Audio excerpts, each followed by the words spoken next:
Okay. Verse 3 we did, or not? So We're on 3. yeah, we are talking about the Asvattha tree, Mm. extending downward and upwards. Okay. Mm-hmm. Verse 3 says, His form cannot be perceived from here, as it has no end or beginning or foundation. Its very strong root should be cut with the weapon of determined detachment. Okay. We were saying last time that the Asvattha tree is also connected to Purushottama Jagannatha as a Daru Brahman. Now, these the real form is not easy to see because it has no beginning or end. The root is the let's say the root of the manifestation of the material world. Purushottama Jagannath is also the Virat Purusha. Virat Purusha is the universe, is a form of the universe, is a form of Vishnu, of God, that is contemplated as the universe. Now, the root should be cut with detachment, but the root doesn't refer to devotion to Jagannath. It refers to the attachment to the material manifestation that is represented by the Virat Purusha. The Virat Purusha manifests as a material world, but that's not the transcendental manifestation of God. Mm. I think it's a little difficult to explain because it appears contradictory. But the root, as the verse was saying before, the roots go upwards and the branches go downwards. So the root that goes upward is the attachment to sattva that takes us to Swarga. We see this as the general purpose of religions.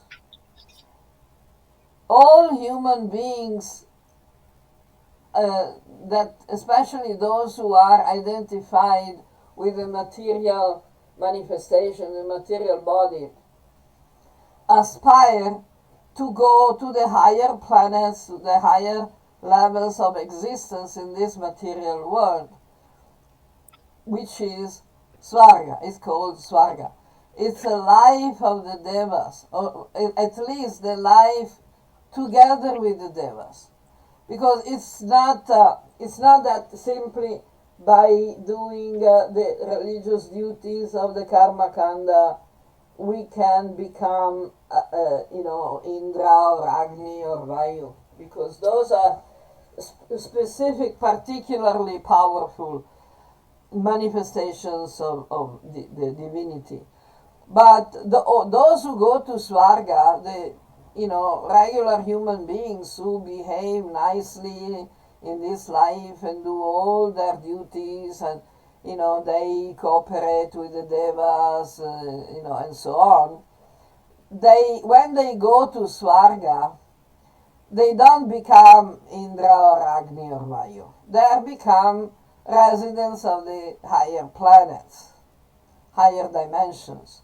So we see, I think in the third chapter, when it's talking about Karma Yoga,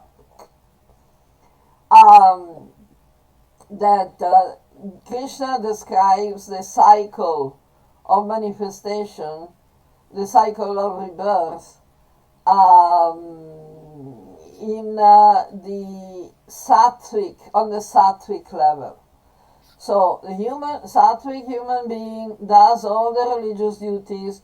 So by punya, a human being attains svarga, where he can stay for a very long time, enjoying the highest possible quality of life. And then when the punya is exhausted, they have to come back to the human level. So they he can take another human birth in sattva guna and go on again. This is called samsara. This is samsara is the wheel of births and deaths and rebirths. But if it is done properly, according to the instructions of the Vedas, it is pleasant. It is a good life. Because this world is nice. Even the planet Earth is nice. If we learn how to live, we follow the instructions of the Vedas, the leaves, we read the leaves of the Asvattha tree, we can actually have a good life. So the leaves are what? The leaves the are. hymns of the Vedas. Uh, Let's go up a little bit. We'll see again. Nindanos, blah blah, twigs. Yeah. Extending downwards and upwards, its branches develop the gunas. The twigs become the sense objects and grow downwards to become roots and spread even more to bind human beings with duties. Duties mean swakarma, right? mm-hmm. Swadharma, if we want. Mm-hmm. Then we have first again, yes. The wonderful Lord said, it is said there is an Asvattha tree whose roots grow upwards and whose branches grow downwards. Its leaves are the eternal Vedic hymns. One who knows it knows the Vedas. So, the Vedic knowledge has the purpose of keeping us in this happy merry-go-round, which is not total illusion, because we are situated in Sattva Guna and we remember God. We know about God. We know that everything is yajna. Everything should be yajna. But because we are still attached to material sense gratification, we keep going around. It's important to remember that this Asvattha tree, as the Virat Purusha form, is based on sattva guna. There are other gunas are also playing a role, but if we remain in sattva guna, we can live happily in this life and in the next. So, the leaves are the eternal Vedic hymns, the Vedic knowledge. Let's see, Chandamsi. The Chandams are the Vedic texts that are expressed in metric.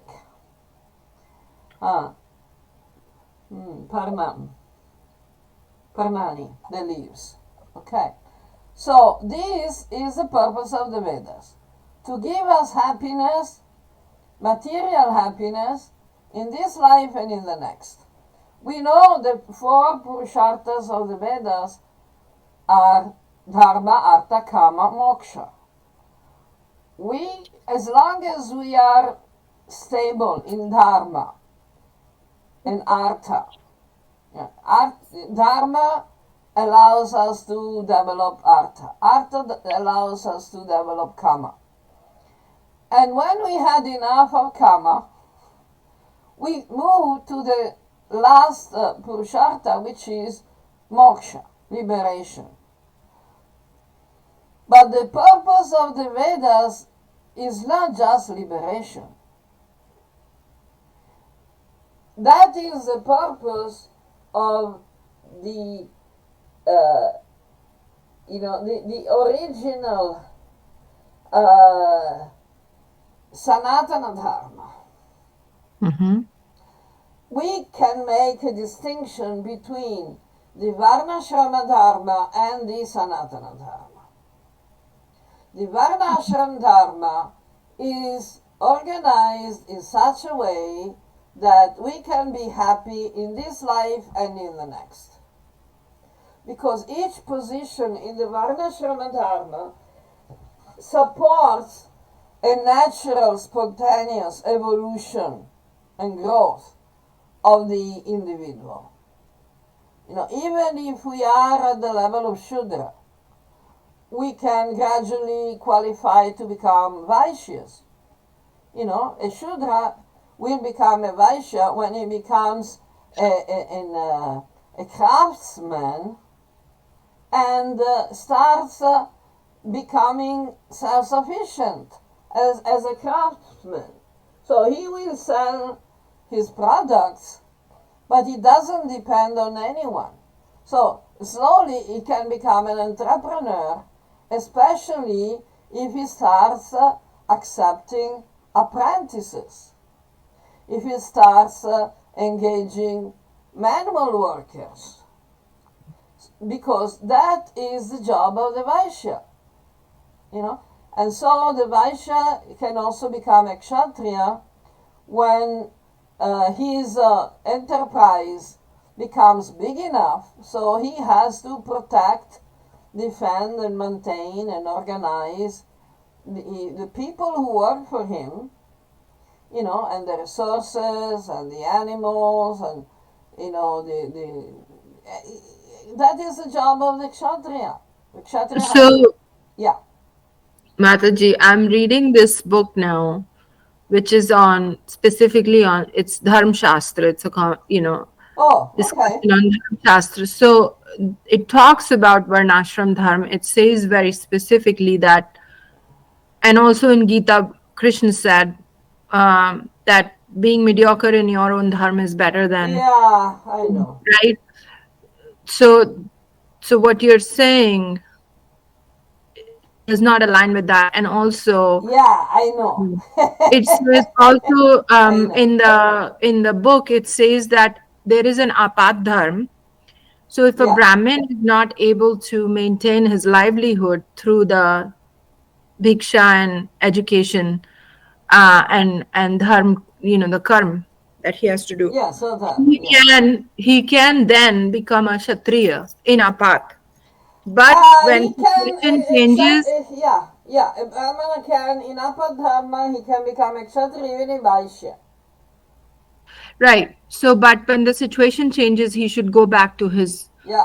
And it's said that if a Vaishya has emergency and is not able to support himself, then he can become skill trade, but not Shudra. Uh, Shudra is a position from which one is not really able to maintain himself. Right. So he So, needs to be told what to do. yeah, in the book it says that one should not become Shudra and one should try to become a Vaishya can become like Shilpi or like skill trade. Yeah. But Yeah, well, a Shilpi is basically a category of Shudra. It's not a Shudra in the sense, it's not a coolie, a porter. It's not a street cleaner. It's not, a luggage carrier. You know, but the Shilpi, is still a Shudra. And as are many of those who are called mantris. The mantri, now we have this meaning of the word mantri as minister, right? But originally a mantri is just a messenger. So the king was using Shudras, faithful Shudras, loyal Shudras, intelligent Shudras, as messengers. Messengers didn't have any power for themselves. But because they were, in a sense, representatives of the king, they were respected. This is the same as the Kayasthas. Kayasthas were actually not a Varna. Like the Mantris. Mantris were not a Varna. This is how the Varna system was degraded into the caste system. For example, the Kayasthas category was created. Who were the Kayasthas? Originally, the Kayasthas were the children of Brahmana and Kshatriya families who were not actually qualified as Brahmanas or Kshatriyas. So they were given some kind of clerical, bureaucratic position. They were taught how to be accountants, bureaucrats, paper pushers, and were also, engaged sometimes as mantris to collect the tax. And this was how the Kayastha caste was developed. Kayasthas or Karanas. Karanas is the more appropriate Sanskrit term for this type of people. But Karanas are Shudras. Because they just, they don't need, particular powers. They are told what to do. You have to do this and that, go there, write this, make the counties, make the additions, additions or subtractions, and, you balance the sheets, and that's a Shudra job. And how do I know this? Because in the Jagannath temple, there are a number of niyogas. Niyogas are the categories of sevakas. And the categories of sevakas or niyogas in the temple of Jagannath Puri, the Shri Mandir in Jagannath Puri, has all sorts of people from all Varnas and even outside Varnas. Because one of the categories of the Jagannath temple, sevakas in Jagannath temples, is the fishermen.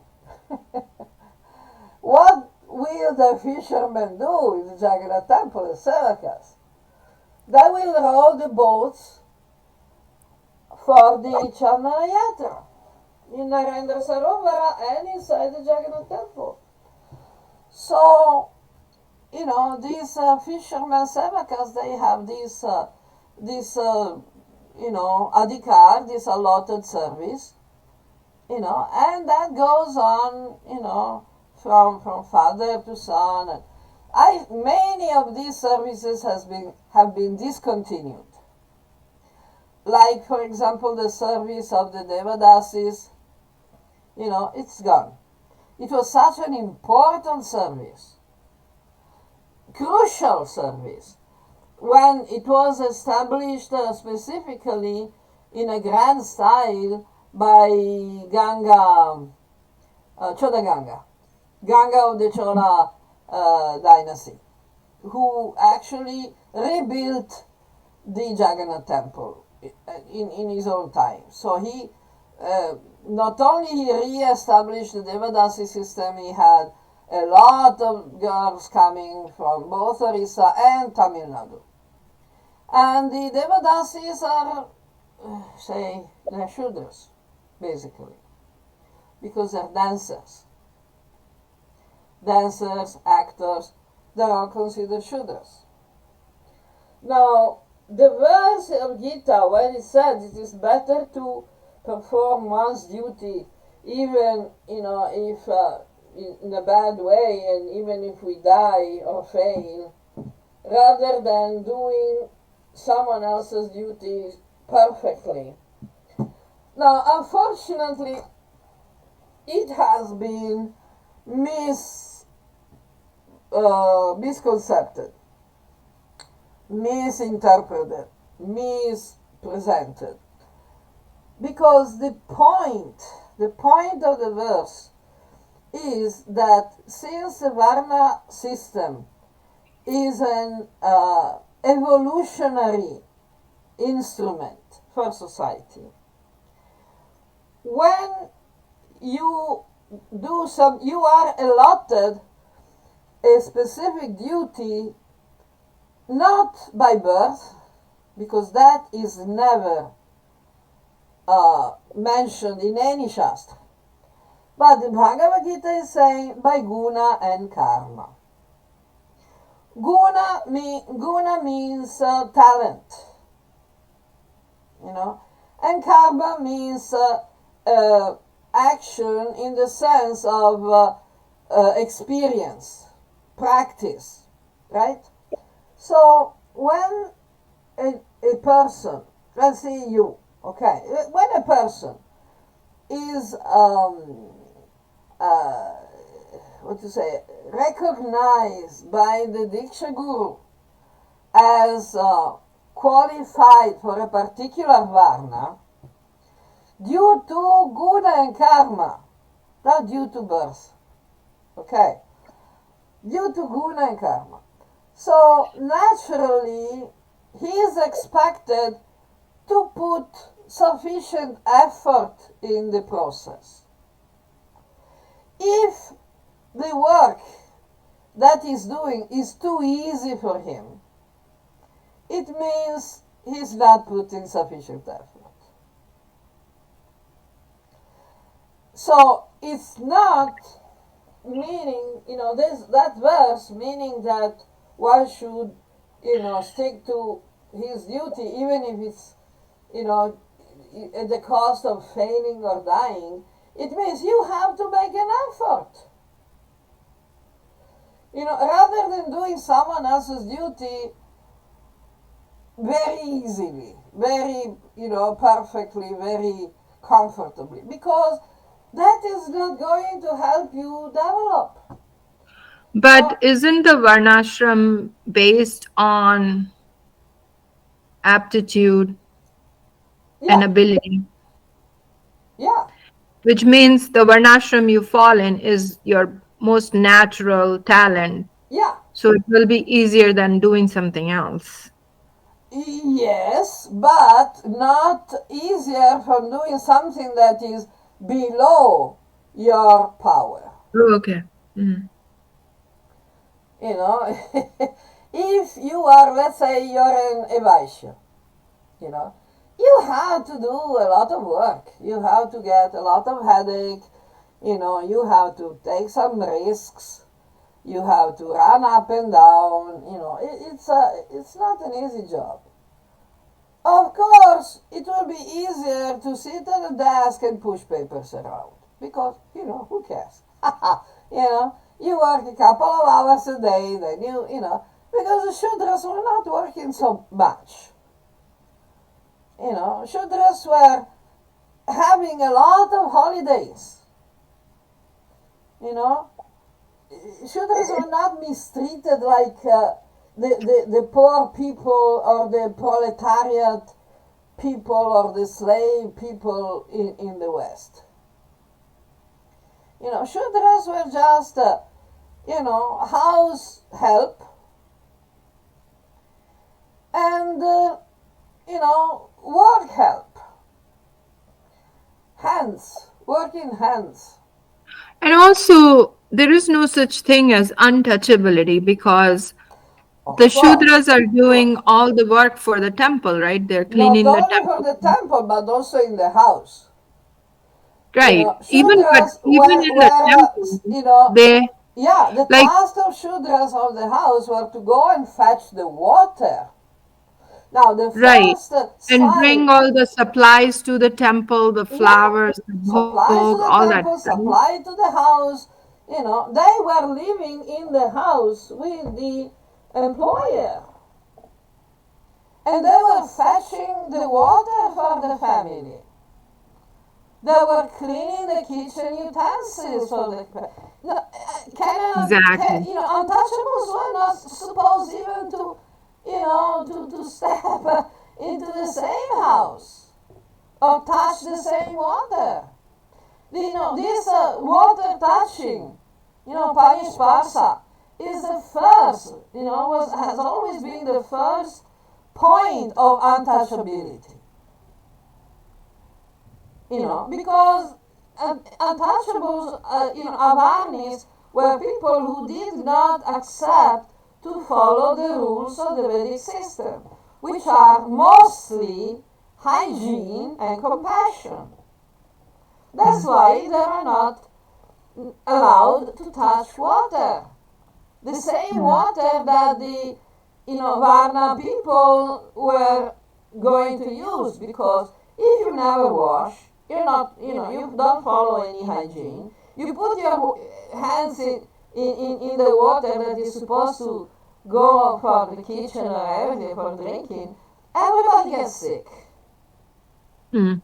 This is the basic rule. Where someone in our modern democratic societies has to be employed in a restaurant or like that, they demand, the employers demand the basic rules. The government demands some basic hygiene rules for the workers.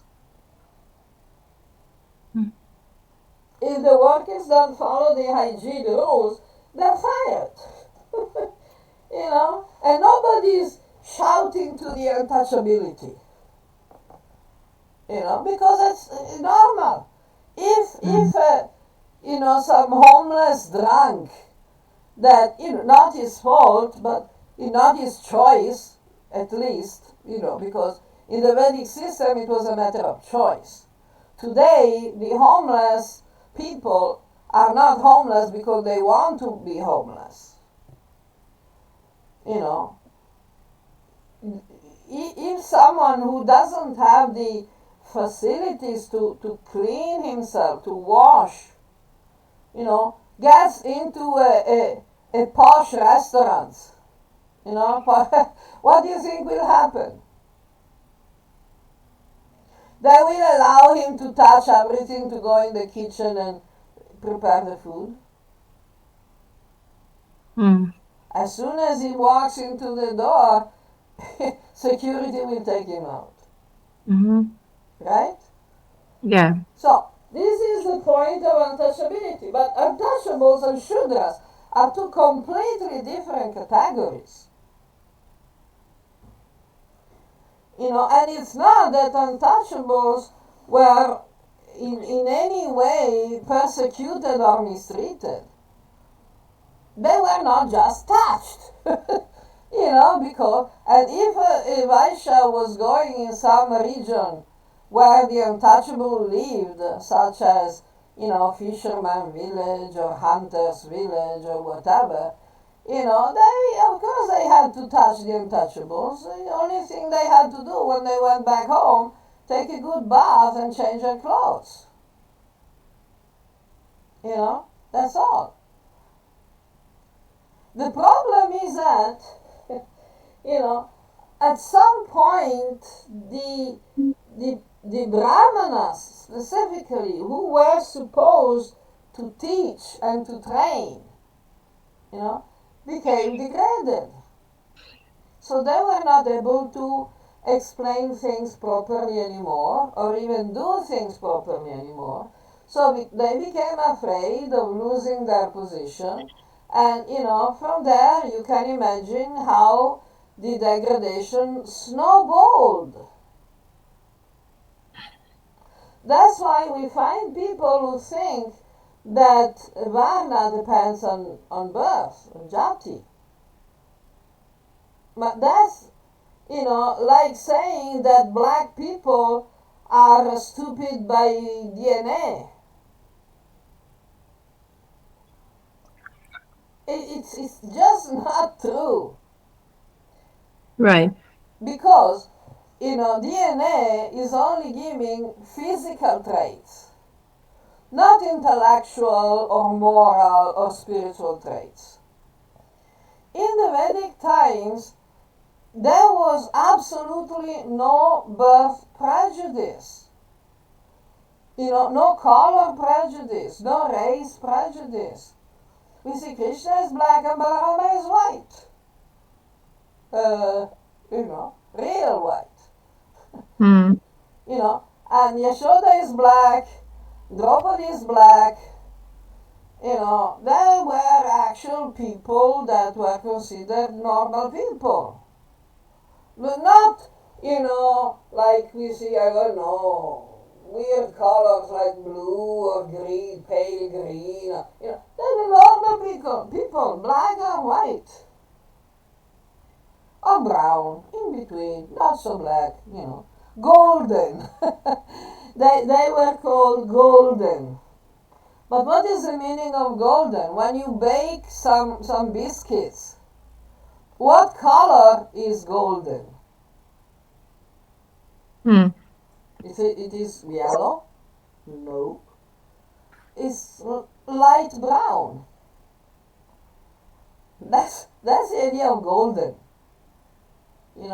So all this was not based on birth. That's why all the Vedic scriptures, knowledge, genuine acharyas, everyone agrees that the identification with the gross material physical body is the root of all ignorance.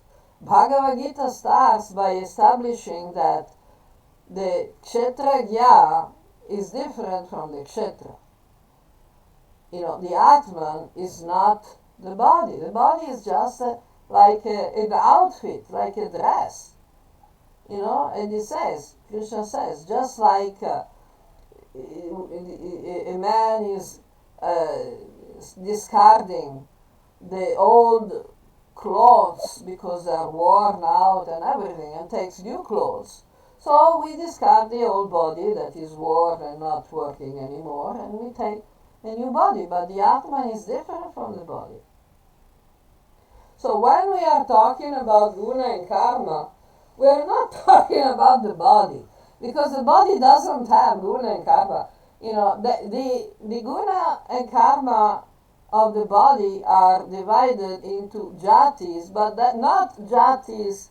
The only jatis that exist are the Manusha jati, means the human jati, human birth, and the Mriga jati, the animal birth.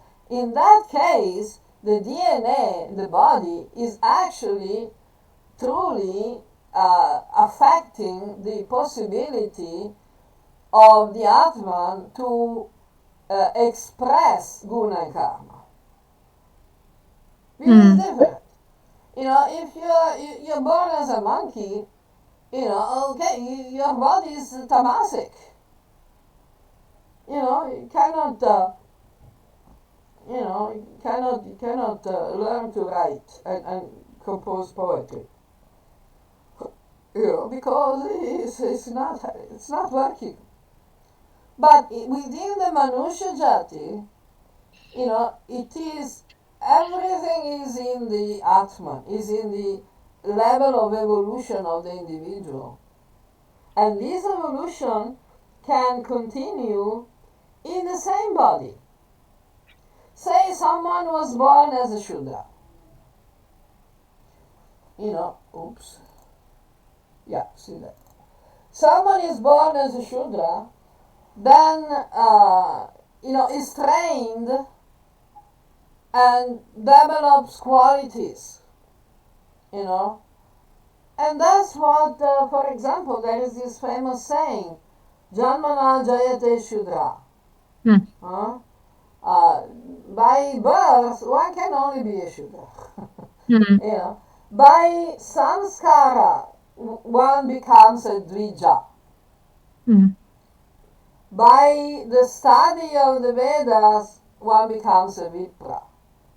Mm-hmm. And the brahmana, someone becomes a brahmana when he attains the Brahman realization and behaves like Brahman. No, he knows Brahman, he's a Brahman person. He behaves like Brahman. What's the difference between Brahman and Vipra? Um, a Vipra is just a scholar. Okay. You know, a Vipra has jnana but not vijnana. In the sense that he has the theory but not so much as a practice. That's a difference of realization. And you can see from the behavior. You know, a Okay. Vipra is, can by studying the Vedas you learn the Vedas. But the purpose of the Vedas is to overcome the limitations of material body identification. Right? Because that's what the Vedas are teaching. But if, someone just gets the theory and not the practice, he cannot be considered a Brahmana, because he just has the theoretical knowledge. Is that clear, eh? Yeah. Okay.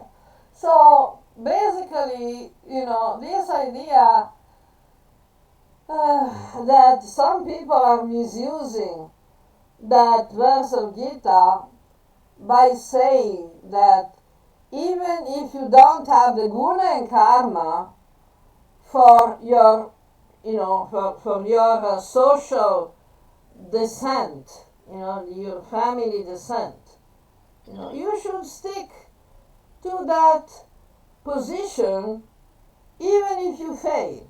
So if you were born in a Brahmana family, but you have zero guna and karma suitable required for being a Brahmana, they say that you should still pretend you're a Brahmana. But just don't bother about the guna and karma. You can, live in total tamas and not do any of the duties of the Brahmana, not behave as a Brahmana, and you're still a Brahmana. You still have to stick to that position. How stupid is that? Mm. How stupid is that? If you don't have the qualification, if you don't have the qualities, the guna and karma, you're not a Brahmana. Full stop. All the scriptures are confirming this point. Like I have put a lot of quotes in my books on this, point. Because it's so obvious, so many times he said, if someone who is supposed to be a Brahmana but behaves like a Shudra, he's a Shudra. If a Shudra is supposed to be a Shudra but behaves like a Brahmana, he's a Brahmana. Those Brahmanas, so-called Brahmanas, who are actually, just pretending to keep the position, but they don't have the guna or karma, they are not qualified. They're just, fakes, like a statue of an animal. It's not the animal. It's not doing its function. And this is why you will find the peculiar expressions Brahma Bandhu and Kshatra Bandhu. A Brahma Bandhu is someone who is a relative of a Brahmana. So the Kshatra Bandhu is a relative of a Kshatriya. Brahma Bandhu is someone who was born in a family of Brahmana, but is not a Brahmana. So he's never called Brahmana, he's called Brahma Bandhu. We don't need to disrespect such a person because he might be qualified as a kshatriya or as a vaishya. I don't know. It depends. He should be engaged in whatever, capacity is suitable to his guna and karma. But he still has a connection to the Brahmana family. He's a relative of a Brahmana, so he should be allowed to be in the family, and if he's the only person who's available to do some ritual, like for example the funeral rites, he should still be allowed to do it, even if he's not qualified as a Brahmana. Still he is a part of the family. He is not thrown out of the family. He's still, he may still be a very affectionate and loyal and obedient and respectful and supportive member of the family, but he's not a Brahmana. So he cannot do the work of a Brahmana. But this is simple sense, common sense, logic. If someone who was born in a family of brain surgeons, but they're rubbish, as the British say, they're rubbish at medicine, they don't understand anything, they're not able to operate, they don't care, they don't like it, they lose, consciousness, they fall unconscious when they see the blood. How can you call him a neurosurgeon? Who is going to accept to be operated on by him? You must be suicidal. If you want to be operated by a brain surgeon who never went to medical school, because he was flunked from the year one, who is going to accept to be operated by this person? Just a suicidal maniac. Right. So, it doesn't take a lot of intelligence to understand that. It's just common sense. And it's confirmed in the Shastra. There is not one single verse all over the Shastras that says that you are a Brahmana automatically if you're born in a Brahmana family. There's not one single verse. Because if you're born in a Brahmana family, but you're not picking up on any of the samskaras, when you go to the Guru Kula, the Guru is not, the Guru is supposed to be intelligent. So if the Guru sees that you are a total failure as a Brahmana, you can never become a Brahmana because you have no interest for studying, you don't understand anything, you're dumb. Do you think that the Guru will give you the Diksha as a Brahmana? If he does that, alas, that's the beginning of the end. And this is what is happening routinely, normally, in India, in high caste people I've seen. I've been 25 years living, shoulder to shoulder with the highest Brahmins, Orthodox Brahmins, whatever. I've seen what is the meaning of, what they call Diksha. They take a 10-year-old boy and they go through the mechanical rituals and, that's it. The Guru is giving Diksha, Brahmana Diksha, because it's normal, it's a tradition of the family, and you give the Guru Dakshina, and you give some food to the people, and everybody's happy, and the child is just as stupid as he was. He doesn't even understand what the Diksha is. Who understands what the Diksha is?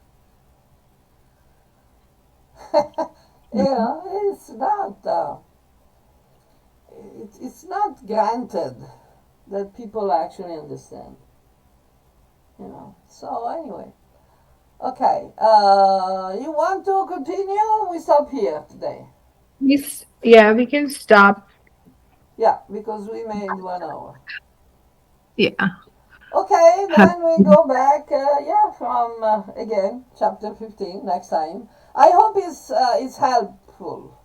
yeah, Okay, good, good. definitely. That's important. Yeah, because this caste problem, especially the Dalit untouchable thing, you know, issue, is a huge problem now in the United States.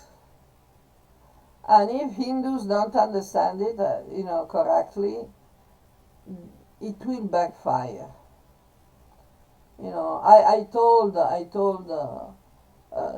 said this morning, we have to be very careful because we cannot present faulty arguments because we are going, it's going to backfire. Important thing we understand how the actual Varna Shrama system is the perfect system for human beings to be happy both in this life and in the next. But it has to be the actual, real, genuine, original Varna system. Yeah. Because otherwise we are in trouble. Okay, so I think, you know, I thank you for this wonderful